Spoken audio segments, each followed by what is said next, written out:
War is never just fought on a battlefield, is it? There's another battle, one that rages inside the mind. Today, we're going to dive deep into the psychological wounds of conflict, and we'll be using the lens of analytical psychology to do it, guided by the incredible work of Iryna Semkiv. Her argument is that under the unbelievable pressure of war, the human psyche can go through a truly terrifying transformation. So, what's the core idea here? Well, it's pretty stark. That trauma so overwhelming can just shatter our ability to make sense of things. The psyche gets trapped, unable to process what's happened. It becomes, as she puts it, fossilized. Or, as we're about to see, literally turned to stone. Okay, so this idea of fossilization, what does that actually look like? Well, to help us visualize it, the author uses this incredibly potent metaphor from Greek mythology, the gaze of the Gorgon Medusa. This is what the paper calls the Medusa effect. And we're not just talking about being scared, right? This is a kind of paralysis that comes from a cognitive overload so extreme that the mind's ability to create meaning just shuts down. Your experiences aren't processed anymore, they're just frozen solid.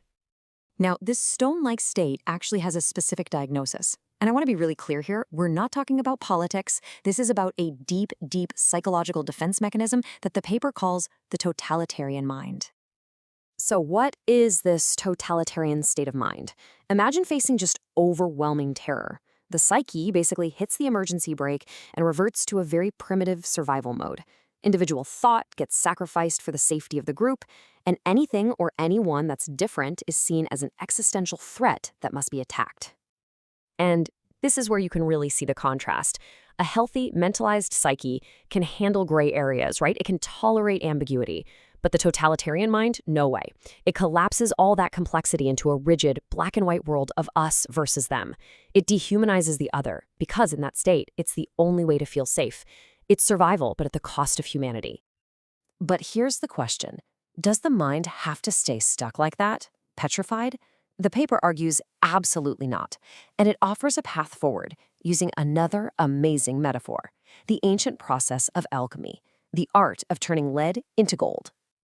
This alchemical journey, it's not a single step. It happens in 3 key stages. We start in the dark with nigredo, then move to a kind of purification in albedo, and finally, we get to this incredible rebirth in rubedo. Nigredo, this is the chaos. It's that classic dark night of the soul. Everything you thought you knew, all your old ways of seeing the world, they're dying off. But the new ones, they haven't been born yet. It's just pure, raw suffering and instinct. And you know, we can actually see this in the brain. This state maps pretty directly to the amygdala. That's our brain's primal alarm system. It's what triggers those instant, unconscious fight, flight, freeze reactions that are completely disconnected from time or any kind of story. But then, out of that darkness, something starts to shift. That's albedo, the whitening. And this is huge. It's the very first time the mind starts to create a picture, a mental representation of what happened. It's the first step toward making sense of the senseless. So where is this happening in the brain? This is the job of the hippocampus. Its whole purpose is to build structured memories, to take that timeless terror from the amygdala and start giving it a time and a place. It's how you begin to turn chaos into a coherent story.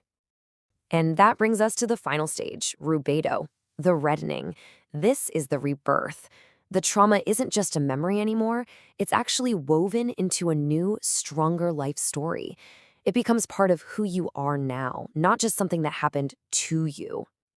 And the part of the brain responsible for this incredible feat, it's our most advanced hardware, the orbitofrontal cortex, or OFC. Think of it as our narrative engine. It's the part of us that weaves everything together into the cohesive story of me, allowing us to find new meaning and imagine a future. So you have this whole alchemical journey from chaos to a new story. But what makes it possible? What's the tool that lets us do this? Well, it turns out it's a uniquely human skill. Which, brings us right back to the central problem. If looking at the trauma head-on turns you to stone, how in the world can you ever process it? The answer is something called mentalization. And it's basically our ability to think about what we're thinking and feeling, and to imagine what others might be thinking and feeling. It's the power to hold our experience in our mind instead of just being completely swallowed by it.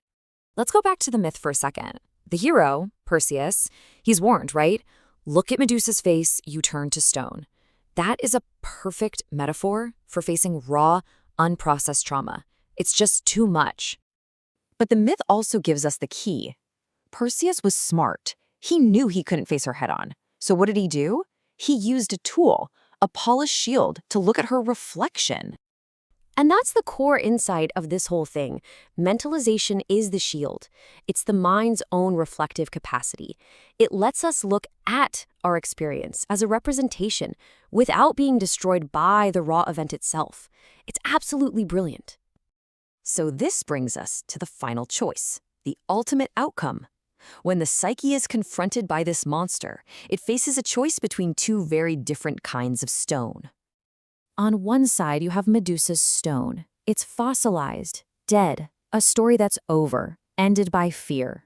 Or, through all that hard alchemical work, does it create the philosopher's stone?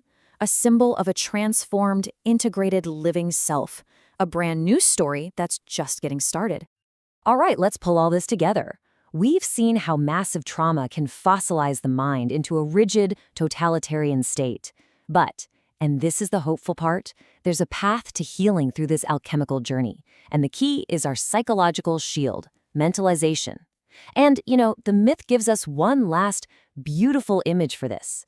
When Medusa is finally defeated, what rises up isn't more horror, it's Pegasus, the symbol of creativity, of flight. And so, in the end, we're left with this really profound question. When we're faced with the unthinkable, with the Medusa of trauma, the human psyche holds the potential for both. It can freeze or it can fly. And this paper suggests that the path we choose, well, that's what defines our story.